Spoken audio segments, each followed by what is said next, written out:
and I still don't understand how he averaged. I believe he's averaged like 14 points a game in that series, or no, maybe 17. But for somebody like LeBron's size, skill he had, yeah, that honestly should have never happened. And I think and I guess because Dwayne Wade actually had a good finals, but I don't know. Like as a coach, do you like get LeBron and be like, hey man, you take every shot, or you have to go with the guys that are playing well at the time? And I think that's probably what happened, because I want to say LeBron had his first 2 games were good, and then all of a sudden it just went right out the window. And then as a player, or maybe you don't know, as a player, and I didn't play to their level, but as a player, once things start getting in your head, you start thinking, you start overthinking. You like, even when you go to the free throw line, you try to be too perfect, and then wind up messing up. And then it's just getting in your head, just step by step, and you just got to flush things out. So especially for some people, and that's why people like Kobe, people like Mike, I think they're highly regarded, because they didn't let necessarily things get to them. And not saying that they didn't have bad games, that they didn't choke away some games as well, but they, as far as shooting the ball, I don't think there would have been an instance that he would stop shooting the ball. And it made it seem like LeBron was scared at the time. And I believe, what finals was it? The finals they first played the Warriors when he didn't have Kyrie or Kevin Love. I think that's when the change started to happen. It was like, okay, I think LeBron has gotten over it, because he started shooting the ball. He didn't shoot well at all, but I don't think anybody would if you were the only player on your team that can put the ball in the basket consistently. And Dellavedova really at the time was his second best player. So yeah, I think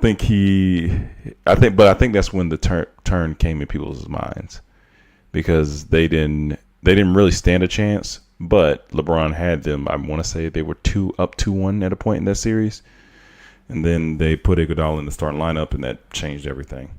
And I still don't agree that Iguodala should have won Finals MVP, just because he was guarding LeBron, but he did, and it is his Finals MVP that he has. But I think Steph Curry, just the tension that was brought to him, even in that series, just defensively.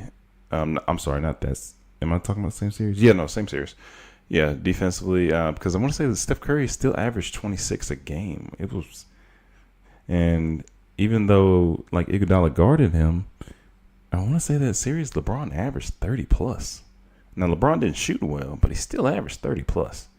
So saying that he was the LeBron stopper, that was like when they said Kawhi was the LeBron stopper, and you go back and actually look at the finals, and LeBron averages 28 in that finals against the Spurs. Yeah, it's crazy. But I think that 2011 finals did stain his name a good bit, because even early on, and when he first went to the finals against the Spurs, he was young. Being 22 at the finals is unheard of. Like Michael Jordan, I think that was either his first year in the league, or he was barely even in the league yet. So that's why I don't think anybody really counts that first finals against him at all. But I think at that point, I think LeBron was either 20, probably like 25, 26. So, but I'm glad those demons are behind him.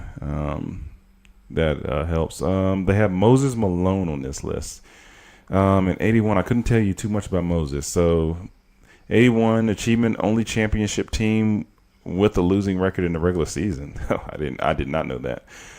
Exclusive club of Finals MVP run with no All-Star teammates. Elite club of Finals MVP with 2 teams would be almost impossible to exclude from top 10 conversations. So they must have lost this final. Yeah, because that would have been a historic achievement if he won a finals with a losing record. So that means they were probably like an 8th seed.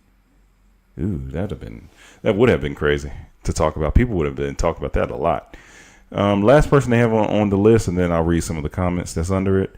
They have Garnett in 2004 Western Conference Finals matched up against the 2004 Pistons, arguably better than the Lakers. More perimeter focus, offense to avoid Ben Wallace. 2-0 versus the Pistons in the regular season. That honestly does not matter. A championship would mean Garnett came in as a high school kid and led a small market expansion team that had never made the playoffs before him to the mountaintop.